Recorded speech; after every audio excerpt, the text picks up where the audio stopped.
My name is Selina Marlowe, 33 years old. When I stand behind the counter of my restaurant, I still feel the weight of my grandmother's hands guiding me, even though she's been gone for 7 years. Back then, everyone thought I'd crumble under the responsibilities she left me. She gave me her restaurant, a little corner place that smelled of grease and wilted herbs more than of hope. She left my older sister Isabella, who was 40 then and going through a bitter divorce, the apartment where Grandma had lived her last decades. Isabella clutched those keys like they were salvation. Her daughter, Sophia, only 10 then, clung to her dress hem with wide eyes, relieved to have a roof that wasn't shifting under the weight of lawyers and debts. I threw myself into the restaurant, working nights until dawn blurred into morning, patching up cracked tiles, scrubbing grease that had seeped into walls, and updating the menu with dishes that felt like mine but carried Grandma's memory. Slowly, people came back. First out of curiosity, then out of habit, and eventually out of loyalty. Within a few years, we were not just surviving, we were thriving. I wore my exhaustion like armor and told myself it was worth it. And because the money started to come, my family expected me to share. At first, I didn't mind. Every month, I sent my parents $1,000. Isabella got $800, a quiet transfer that kept her lights on and groceries in the fridge. Beyond that, whenever Sophia needed school clothes, I paid. When Isabella's washing machine died, I bought her a new one. When my parents sighed about their old television, I surprised them with a flat screen. It felt good to give until it started to feel required. By the time I noticed the pattern, it was too late. I had become their safety net, their quiet lender, their invisible ATM, and if I ever hesitated, their voices sharpened just enough to remind me of family duty. Every Christmas, we gathered at my parents' house. It was crowded, chaotic, and oddly comforting, the way traditions are. This past Christmas, Isabella pulled me into the kitchen while laughter and clinking glasses spilled from the dining room.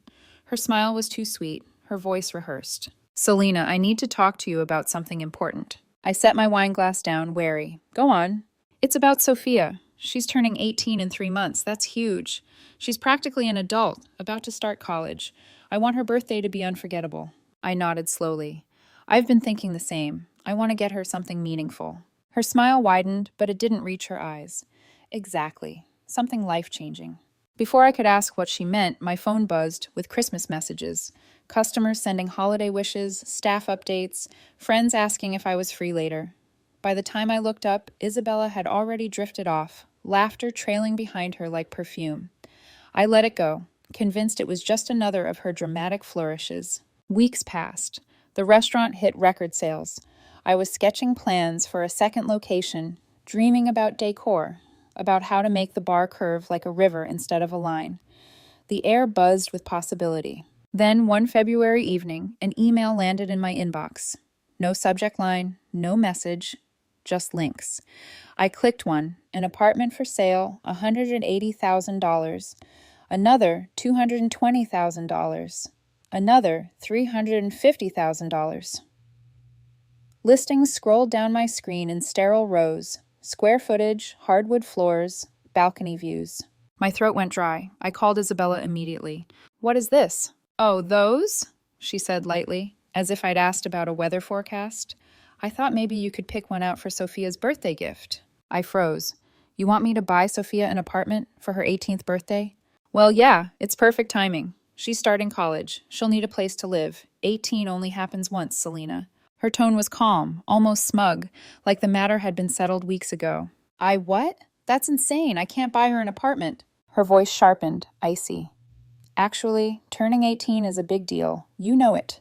Don't pretend otherwise." I gripped the phone until my hand ached. "Isabella, when I turned 18, no one bought me an apartment. I barely got a phone. I worked my way through everything." "That was different times," she snapped. "You can afford it now. Don't be stingy." And then click, the line went dead. I sat staring at my phone, my reflection in the black screen faint and warped. Isabella had always craved grand gestures, always wanted to stage life like a performance. But an apartment? This wasn't a request. It was a demand dressed as inevitability. For days, I tried to shake it off, focus on orders, on recipes, on late-night supplier calls. But every time I closed my eyes, I saw those listings. Numbers that didn't belong to a birthday gift, numbers that could have been the down payment for my second location. A week later, I sat in the empty dining room after closing, a single lamp casting long shadows across the polished tables. In the corner, Grandma's old recipe ledger sat on a shelf. Its spine was cracked, pages grease-stained and brittle. I pulled it down, more for comfort than anything. As I flipped through, a line scribbled in her looping hand caught my eye, almost faded into the margin. Be careful. Gifts can become chains. I traced the words with my fingertip, heart thudding. Had she known this would happen? Had she foreseen how her generosity would twist into obligation? The ledger slipped closed with a soft thump, dust rising in the air. I stared at the darkened windows, at my reflection floating over the streetlights outside, and I wondered how much longer I could keep pretending this was normal. The phone call with Isabella echoed in my head like a slammed door. I kept trying to replay it differently, to imagine her laughing it off, saying it was just a silly thought. But no, she'd been dead serious. So when Sophia's birthday finally arrived, I decided to ignore the madness and do what felt right. I found the best laptop I could, a sleek, powerful machine worth $3,000, perfect for college papers, late-night research, even design work if she wanted. It was the kind of gift that wasn't flashy, but it would carry her into her future. I wrapped it carefully, tied the ribbon twice, and told myself it was enough. The party was at my parents' house, as it always was. The living room smelled like roast chicken and perfume, voices overlapping in cheerful noise. Relatives crowded every corner, glasses clinking, kids darting between legs. I arrived with my gift tucked under my arm, greeted with practiced warmth. Sophia looked radiant in a dress I recognized. I'd bought it for her last Christmas. She flitted from group to group, excitement practically humming from her. My parents beamed. Isabella lingered near the drinks table, smiling too brightly, her eyes sharp beneath the surface. When it was time for presents, everyone gathered close, anticipation hanging in the air. My parents went first, presenting Sophia with a brand new iPhone. She squealed, hugging them tight. Applause, laughter, camera flashes. Then Isabella handed over a gift card to a high-end makeup store. Sophia's eyes lit up again, her joy bubbling over. Then it was my turn. I held out the box with a smile. Happy birthday, sweetheart. I hope this helps you through college. Sophia tore the paper, lifted the lid, and froze. Her smile faltered, her eyes dimming. Around the room, silence thickened like fog. A laptop? She said, her voice small but edged with disbelief. I blinked. Yes, it's top of the line. It'll last you all 4 years. But before I could explain further, Isabella's voice cut through the room, sharp and loud. Seriously, Selina? A laptop? That's it? The words sliced through the silence. Heads turned. Conversations died. It cost $3,000, I said quickly, my voice shaking. It's one of the best you can buy. Isabella laughed, cruel and theatrical. That's cheap, and you know it. You're being greedy with your own niece.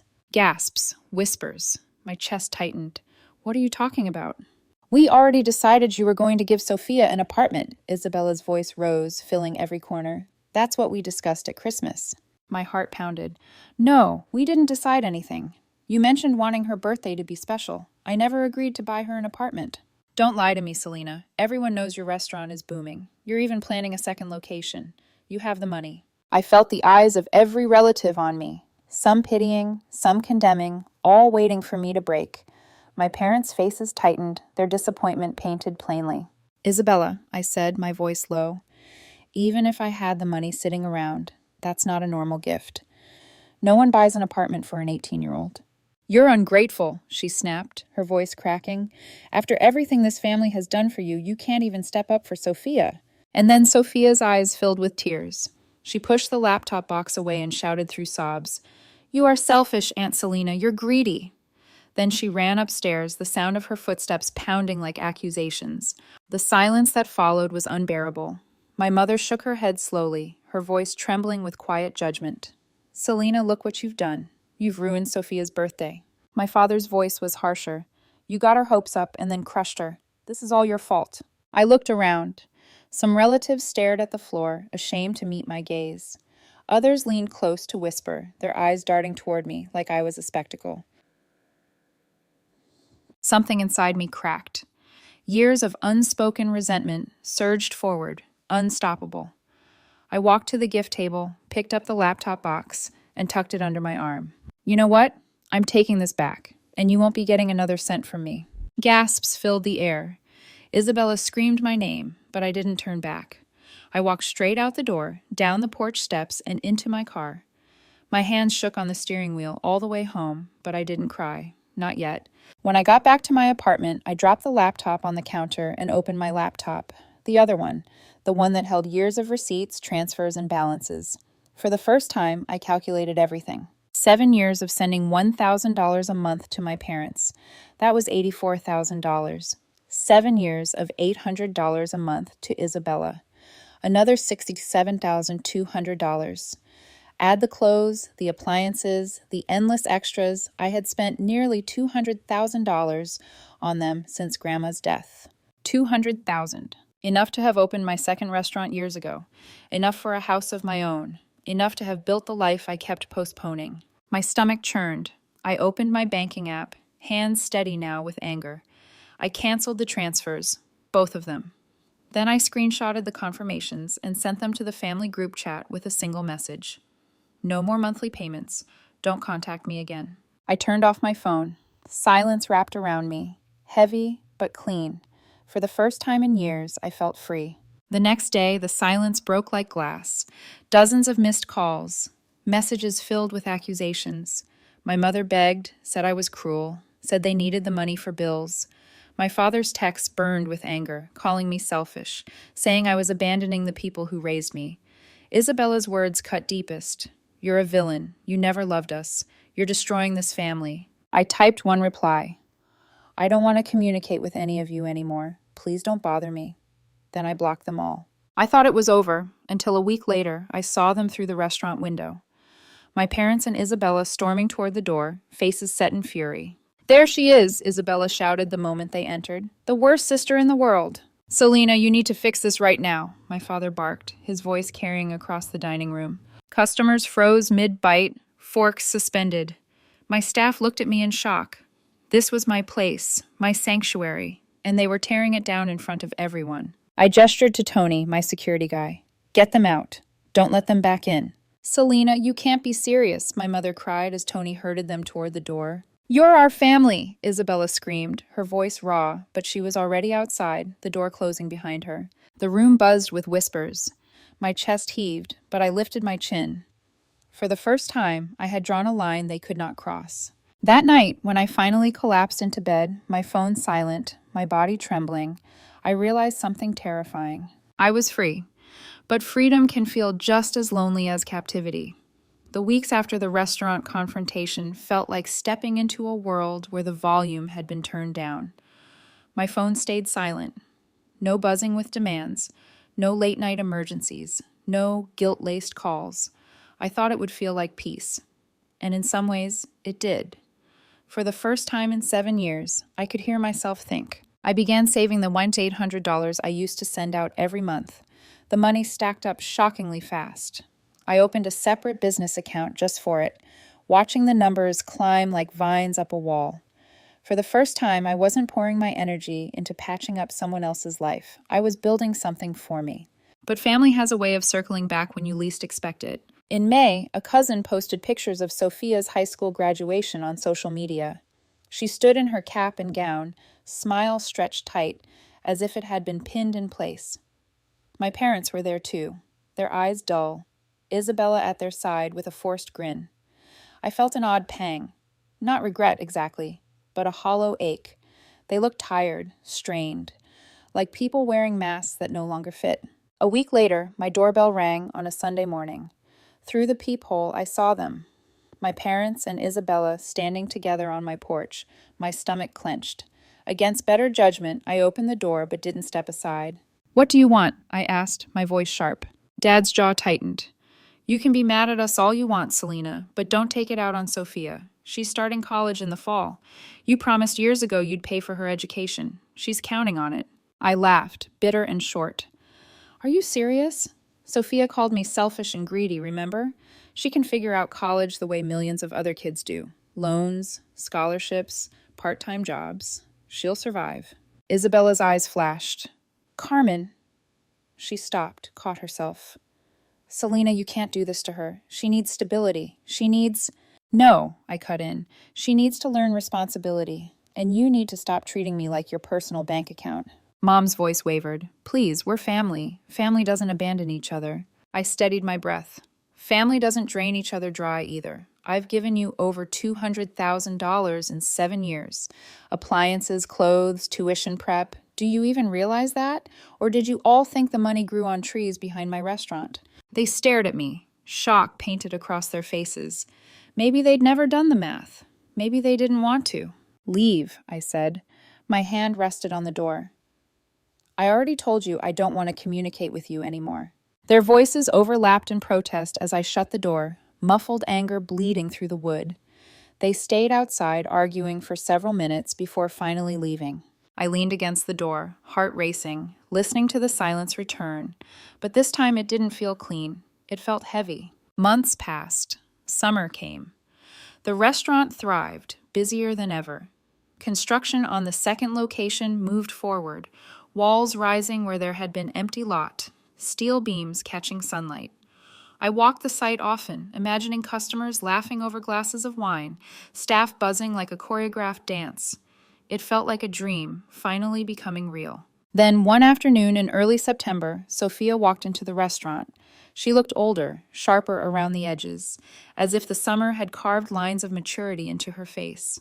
Her hair was pulled back, her clothes simple. There was no trace of the girl who'd cried on her birthday and called me greedy.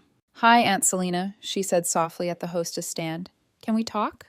I led her to a quiet corner table, my chest tightened, unsure of what to expect. She sat down, fidgeted with her sleeves, then blurted out, I'm sorry. The words hung between us.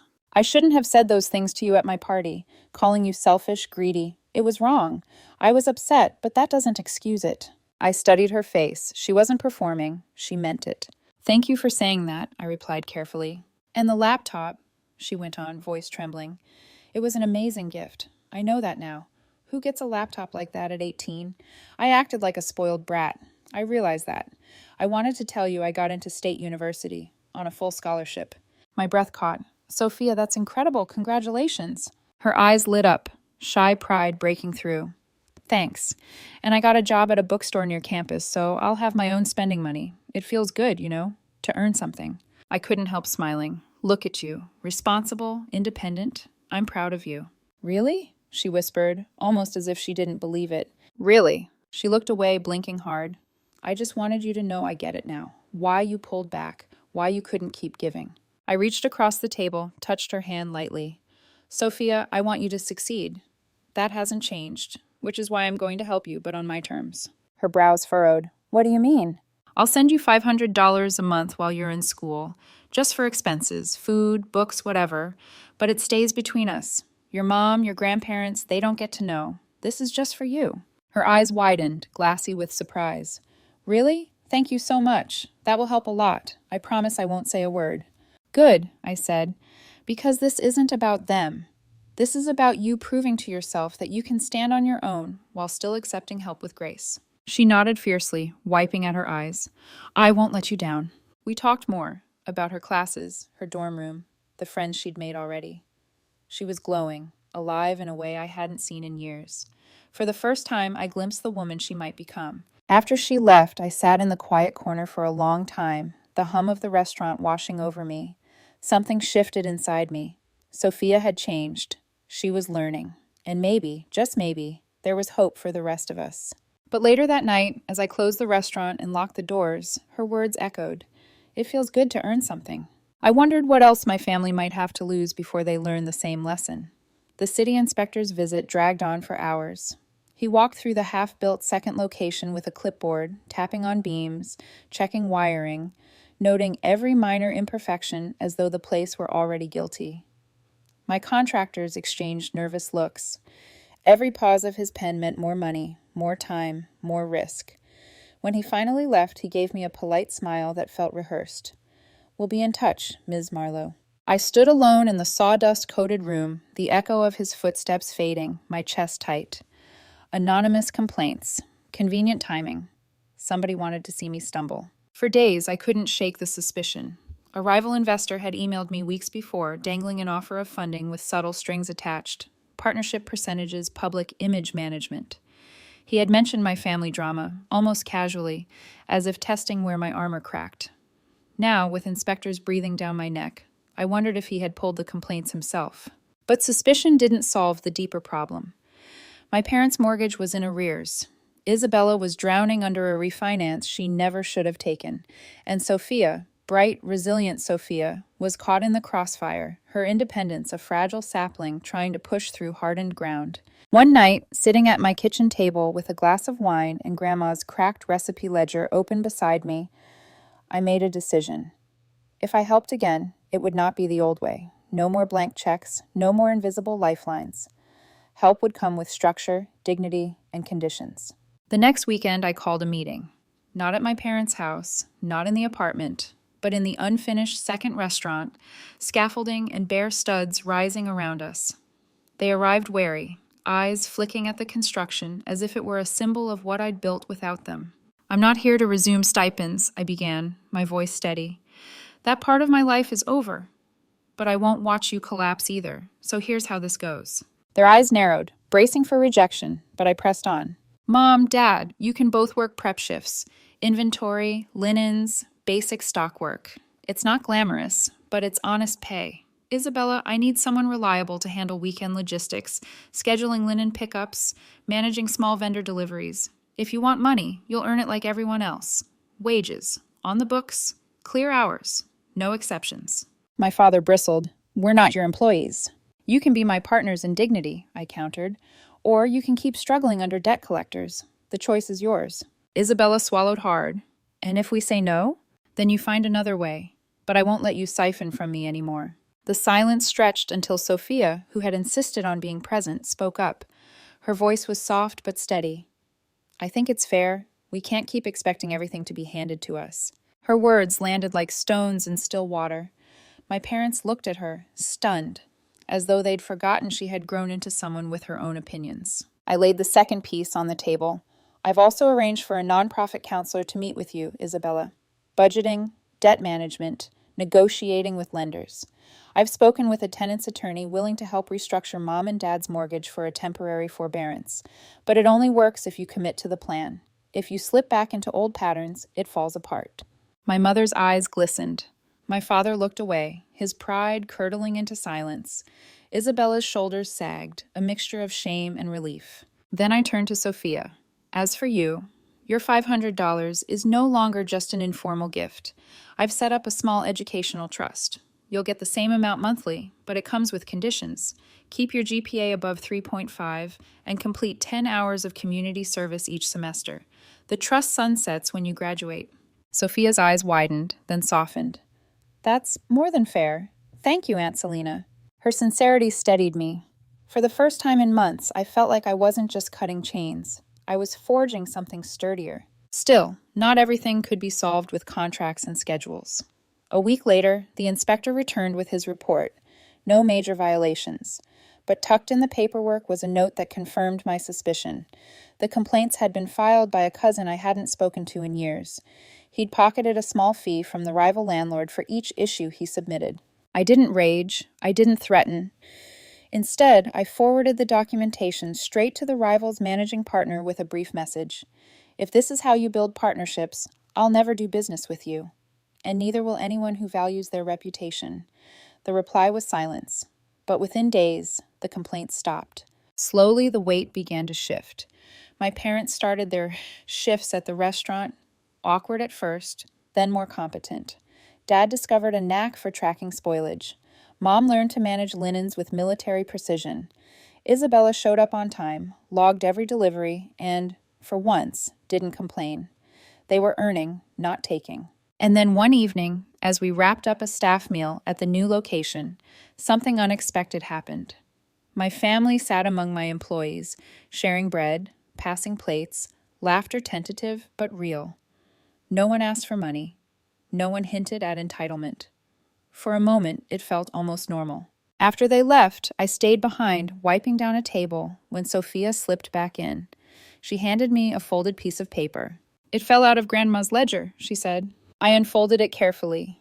In her looping hand, almost translucent with age, were the words, I gave you each what would make you grow. You may not like the lesson, but you'll like who you become. I stared at the faded ink, throat tight. For the first time, I believed her. But peace is fragile. The next morning, a thick envelope arrived from the planning board. A notice of zoning variance challenge, filed months ago, only now surfacing. Another hurdle, another reminder that calm is never permanent. I set the letter down, breathed deeply, and looked around my bustling restaurant. The chains had been broken, but I knew one thing with certainty. Boundaries weren't just walls, they were anchors, and I was finally learning how to use them. The planning board envelope sat on my desk like a live wire. Inside was a formal notice, a zoning variance challenge against my second restaurant, filed quietly months ago, surfacing only now. The complaint cited traffic congestion, parking shortages, noise concerns, issues that were convenient cover for someone trying to block my expansion. I read it twice, 3 times, the words blurring until all I saw was one truth. Someone was still playing chess with my life. That night, after closing, I walked through the unfinished second location alone. Sawdust clung to my shoes. The air smelled of raw wood and metal. I traced my fingers along the frame of what would soon be the bar, my reflection fractured in the plastic sheeting.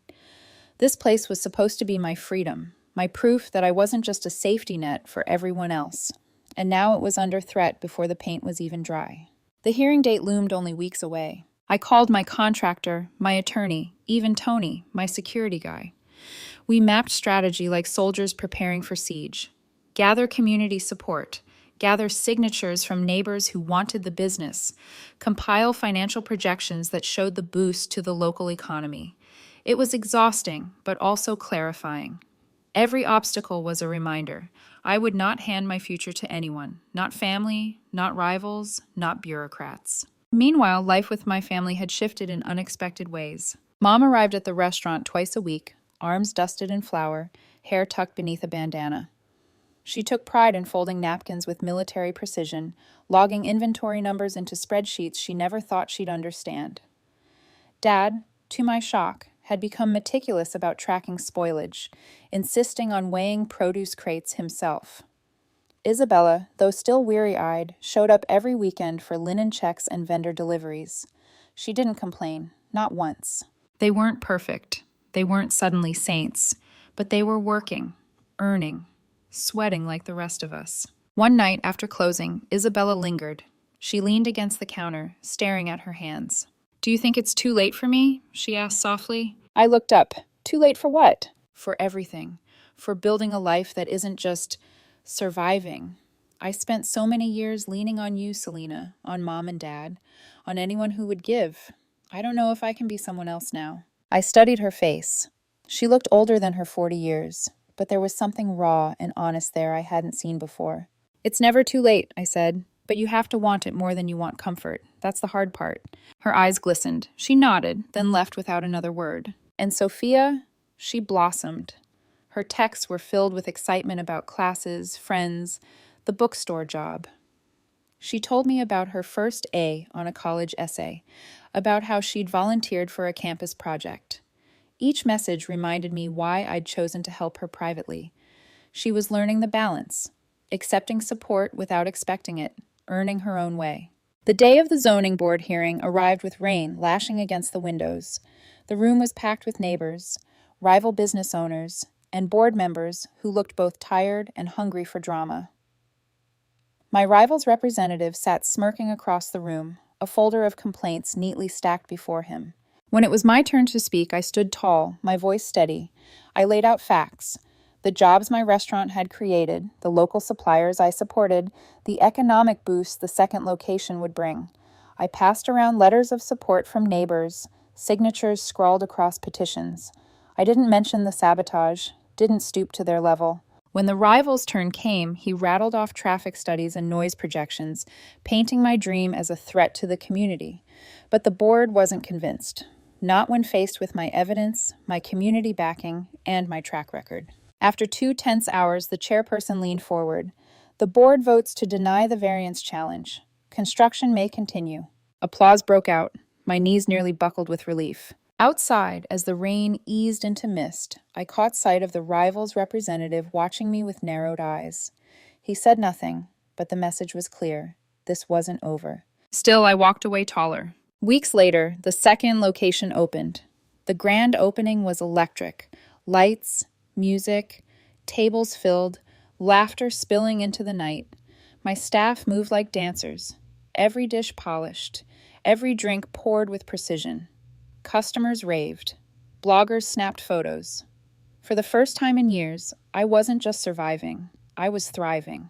That night, after the last table cleared, I sat alone at the bar with a glass of wine. The hum of the refrigerator, the scent of fresh varnish, the quiet glow of the neon sign outside, it was all mine.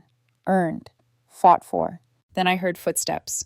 Sophia, grinning ear to ear, slid onto the stool beside me. "You did it," she said. "No," I corrected, smiling. "We did it, all of us. Even your mom, your grandparents, they worked for this too." Sophia tilted her head, thoughtful. "Grandma would be proud, don't you think?" I glanced at the recipe ledger on the shelf, the faded note tucked inside. "You may not like the lesson, but you'll like who you become." "Yes," I whispered. "She'd be proud." And for the first time in a long time, I believed it.